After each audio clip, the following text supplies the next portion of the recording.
परमेश्वर के अनुग्रह से एक बार फिर से यह समय आ पहुंचा है कि हम अब नीति वचन के ऊपर अपना ध्यान केंद्रित करने जा रहे हैं। और आज हम नीति वचन के 13वें अध्याय के ऊपर अपना ध्यान केंद्रित करेंगे। उन सब बातों को समझने का प्रयास करेंगे जो यहूदी ज्ञानी पुरुष शताब्दियों से बताते हुए आए हैं, लेकिन हमको वो बातें आज 21वीं सदी तक आकर के भी नहीं पता है कि वास्तव में नीति वचन के अंदर सुलेमान किस बात को बोल रहा था। नीति वचन हमारे जीवन के लिए क्या गाइडेंस देता है, हमको ये बातें आज भी नहीं पता है। आज हम यलकूत शिमोनी से भी बहुत सारी नीति वचन की बातों को समझने का प्रयास करेंगे। रालबाग एक और यहूदी ज्ञानी पुरुष हैं, उनकी कमेंट्री को भी आज मैं इंट्रोड्यूस करूंगा और दूसरे और जो यहूदी ज्ञानी पुरुष हैं उनकी कमेंट्री से मैं आपको अवगत कराऊंगा कि उन्होंने नीति वचन के 13वें अध्याय के अंदर आखिर क्या बात बताई है। तो अब हम नीति वचन उसका 13 अध्याय उसके पहले पद से अपनी इस व्याख्या को प्रारंभ करते हैं। यहां पर क्या लिखा हुआ है? बुद्धिमान पुत्र पिता की शिक्षा सुनता है, परंतु ठट्टा करने वाला घुड़की को भी नहीं सुनता। अब यहूदी ज्ञानी पुरुष राशि और यहूदी ज्ञानी पुरुष मैत्सुदोस जो थे, दोनों ने ही अपनी कमेंट्री के अंदर इस बात को बताया है कि यदि जवान बुद्धिमान है, अगर कोई जवान है, आप किसी जवान से मिलते हैं जाकर के और वो जवान यदि बुद्धिमान है, तो इसका मतलब यह है कि उसके पिता ने उसको बहुत अच्छे डिसिप्लिन में रखा है और उसको बहुत अच्छी टीचिंग दी है। अगर कोई जवान आपको बदतमीज दिखता है, अगर कोई जवान आपको गाली बकने वाला मिलता है, अगर कोई जवान आपको लड़कियों को छेड़ता हुआ मिलता है या लड़कियों की इज्जत नहीं करता है, इसका साफ अर्थ है कि उसके पिता ने कभी भी उसकी मां को वैसी इज्जत घर में नहीं दी, इसलिए वो किसी दूसरी लड़की की, महिला की इज्जत करना जानता ही नहीं। अगर कोई लड़की किसी दूसरे पुरुष को, दूसरे लड़के को इज्जत नहीं दे रही है, इसका साफ अर्थ क्या है कि उसके घर के अंदर जो उसकी मां है वो अपने पति को कभी इज्जत नहीं देती है। इस वजह से ये लड़की जो है वो किसी दूसरे पुरुषों को इज्जत देना जानती ही नहीं। समझ रहे बात? तो यहां पर क्या लिखा है कि जवान जो है उसके चरित्र की पहचान क्या होती है? अगर वो बुद्धिमान है, दूसरों की इज्जत करना जानता है, दूसरों से मैनर्स के साथ बातें करता है, यानी उसके पिता ने उसको सिखाया है, उसको अच्छी परवरिश दी है, डिसिप्लिन में रखा है, आवाराओं की तरह नहीं छोड़ दिया कि बस जन्म दिया और छोड़ दिया, जैसे जानवर बच्चों के साथ करते हैं उस प्रकार का व्यवहार उसके साथ नहीं किया, लेकिन उसको अच्छी तालीम दी, उसको अनुशासन में रखा और इस वजह से उस जवान का जीवन आज निखरा हुआ है। देखिए, मैं एक बात आपको बताता हूं। हम दो भाई हैं, मैं और मेरा बड़ा भाई। इतने कायदे कानून तो घर में अगर किसी की लड़कियां होती हैं तो भी उन लड़कियों पे नहीं लगते हैं। इतने कायदे कानून जो है वो हमारे माता पिता ने हमारे ऊपर लगा करके रखे हुए थे। मतलब लड़कियां भी इतने कायदे कानूनों में नहीं रहती हैं जितने कायदे कानून हमारे ऊपर लगे हुए थे कि हम अंधेरा होने से पहले हमको घर में घुस जाना था, वरना बहुत पिटाई हमको लगनी होती थी। अंधेरा यानी कि 6 बजे, 6:30 बजे तक हमको घर में आ जाना था। इस तरह से हमारे को डिसिप्लिन में रखा गया था। तो उसका परिणाम जो है वो आगे जाकर के दुनिया ने देखा कि क्या उसका परिणाम हुआ। हम कहीं दोस्तों के साथ ऐसे आवारागर्दी नहीं कर सकते थे, क्योंकि अगर पापा ने रास्ते में हमको कहीं ऐसे आवारागर्दी करते हुए देख लिया तो आप समझ लीजिए उसके बाद फिर क्या होगा। तो इस प्रकार से डिसिप्लिन में जो लोग रहते हैं, अपने बच्चों को रखते हैं, तो आगे जाकर के लोग इस बात को जानते हैं कि ये जो जवान है, इस जवान का जीवन इसलिए सुधरा हुआ है क्योंकि इसके पिता ने इसको डिसिप्लिन में रखा है और इसको बहुत अच्छी तालीम दी है, पालन पोषण या हम कह सकते हैं परवरिश अच्छी तरह से की है। अब देखिए, बच्चों के स्वभाव से ही आपको उनके माता पिता की परवरिश पता चल जाएगी। ठीक है, जिस कॉलोनी के अंदर हम लोग रहते हैं, इस कॉलोनी के अंदर कई सारे जवान हैं जो मुझको देख करके एकदम से विश करते हैं। दिन में मिल जाऊं, रात को मिल जाऊं, एकदम से विश करते हैं, इज्जत करते हैं। लेकिन कई सारे जवान हैं वो देख करके मुंह उधर कर लेते हैं। तो इससे क्या पता चलता है कि जो विश कर रहा है यानी कि उसको घर में अच्छी परवरिश मिली है, और जो मुंह इधर फेर रहा है यानी उसको घर में ऐसी ही परवरिश मिली है, इसलिए वो देख करके उधर मुंह फेर रहा है। समझ रहे बात? तो राशि और मैत्सुदोस क्या बोल रहे हैं? राशि और मैत्सुदोस कह रहे हैं कि सब कुछ पिता पर निर्भर करता है। जो बाहर इज्जत दे रहा है लोगों को यानी उसका पिता भी वैसा ही है, और जो बाहर इज्जत नहीं दे रहा है यानी कि उसका पिता और उसका माता भी बिल्कुल वैसे की वैसी है। साथ ही राशि और मैत्सुदोस इस बात को कहते हैं कि जो अपने पिता की डांट को नहीं सुनता है वो ठट्टा करने वाला बन जाता है। यहां पर भी वही बात लिखी हुई है, यहां पे लिखा है परंतु ठट्टा करने वाला घुड़की को भी नहीं सुनता है। हर बात को मजाक में बनाना, उड़ाना, अरे पापा रहने दो, आप तो बेफालतू की बातें करते रहते हो, आप तो पुराने जमाने की बातें करते हो, तो वो ठट्टा करने वाला बन जाता है। वो अपने पिता की भी हंसी उड़ाता है कि पापा आपको कुछ आता जाता तो है नहीं, आप हटो रास्ते में से, मैं हूं इंटेलिजेंट ज्यादा। और साथ ही साथ वो दूसरों की भी हंसी उड़ाता है। दूसरे जब उसको सिखाते हैं, दूसरे जब उसको कहते हैं बेटे ये गलत काम है सही काम है, बेटी ये गलत काम है सही काम है। देखिए एक बड़े मजेदार बात बता रहा हूं आपको। अब आज की जो जवान मसीही लड़कियां हैं कई सारी, जब वो छोटे छोटे कपड़े पहन के कलीसिया में आती हैं तो पास्टर साहब कहते हैं कि ऐसे कपड़े मत पहनो। अब ये पिता नहीं है, ये कोई दूसरा व्यक्ति है, कि ऐसे कपड़े पहन करके कलीसिया में नहीं आना चाहिए। तो वो क्या बोलती हैं, मैंने खुद ने सुना है इसलिए बोल रहा हूं, वो ये बोलती हैं कि हमारे माँ बाप हमको मना नहीं करते हैं, तो फिर ये पादरी कौन होता है हमको मना करने वाला। समझ रहे हैं? तो वही बात है, जो जो डांट को नहीं सुनता है वो ठट्टा करने वालों का साथी, दूसरों की बेइज्जती करने वाला, दूसरों के अपमान करने वाला बनता है। दूसरे भी एक बार बोलते हैं, दो बार बोलते हैं, फिर कीचड़ में बार बार कोई पत्थर भी नहीं मारता है। लोग कहते हैं जैसा करना है वैसा करो, आगे जाकर के पता चल जाएगा।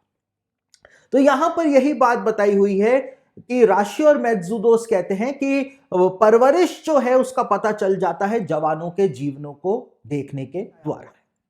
सुलेमान हमारा मार्गदर्शन कर रहा है, मार्गदर्शन कर रहा है। सुलेमान खुद तो गलती कर गया, लेकिन देखिए जो पिटा हुआ खिलाड़ी होता है वो सबसे अच्छा कोच होता है। जो पिटा हुआ खिलाड़ी होता है वो सबसे अच्छा कोच होता है।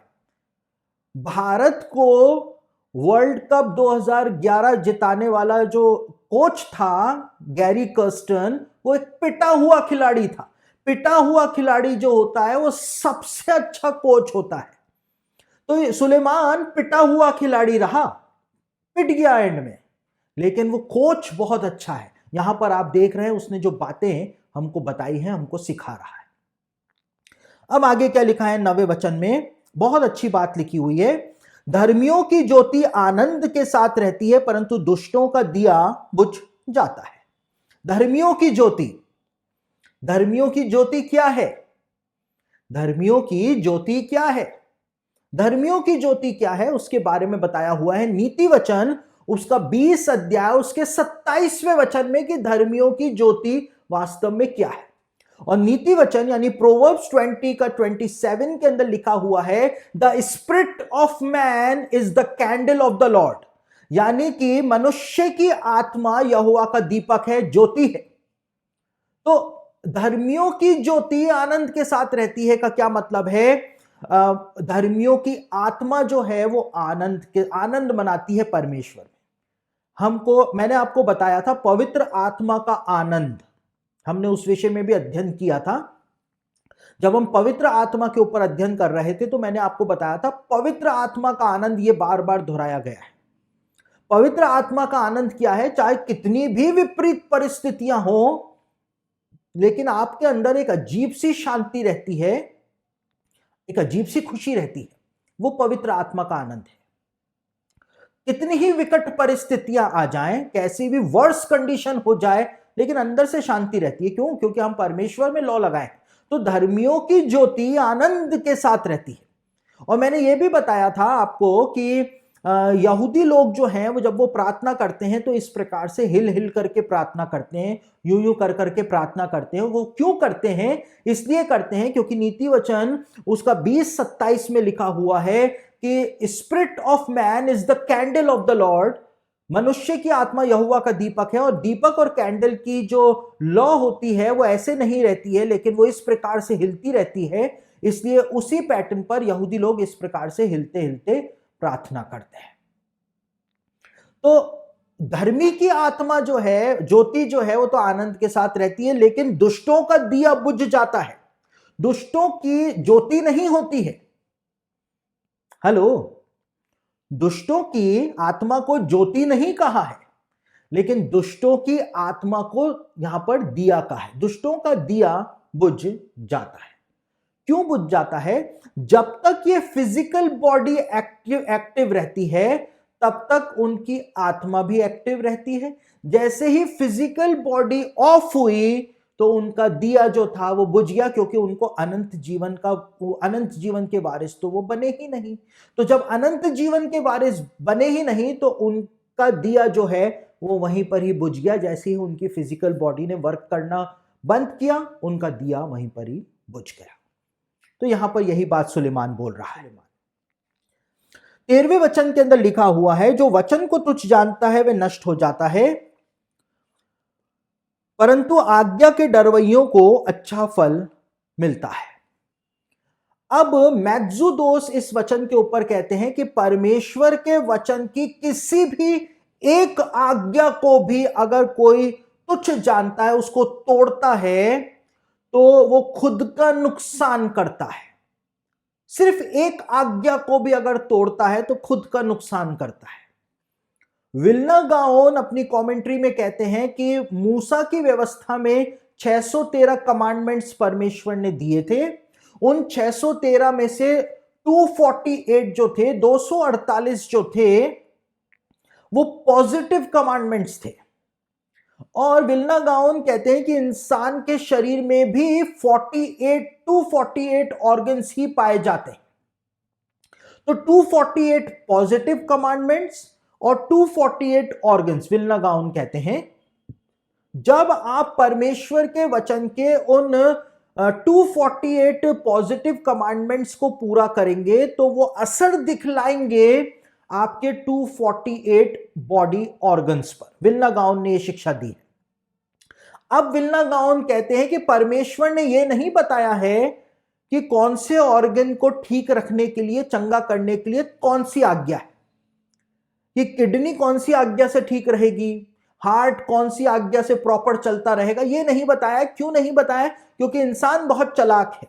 इंसान उसी आज्ञा को पूरा करेगा जो वो बीमार है, दूसरी आज्ञाओं को वो पूरा नहीं करेगा। इसलिए विल्ना गाओन कहते हैं कि हमारे लिए ऑब्लिगेशन है कि हम 248 को पूरा करें, ताकि 248 ऑर्गन्स जो हैं वो सुचारू रूप से काम करते रहे। तो यहां पर क्या बताया हुआ है? यहां पर बताया है, जो वचन को तुच्छ जानता है वो नष्ट हो जाता है। क्यों नष्ट हो जाता है? उसके बॉडी ऑर्गन्स जो है एक एक करके काम करना छोड़ देते हैं, क्योंकि वो इन आज्ञाओं को पूरा नहीं कर रहा है। परंतु आज्ञा के डरवैयों को अच्छा फल मिलता है। क्यों अच्छा फल मिलता है? सारे बॉडी ऑर्गन्स, विल्ना गाओन कहते हैं, अब प्रॉपर रूप से, सुचारू रूप से काम करते रहते हैं।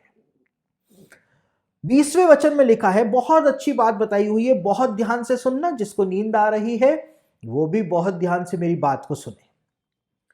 बुद्धिमानों की संगति कर, तब तू बुद्धिमान हो जाएगा, परंतु मूर्खों का साथी नष्ट हो जाएगा। बुद्धिमानों की संगति कर।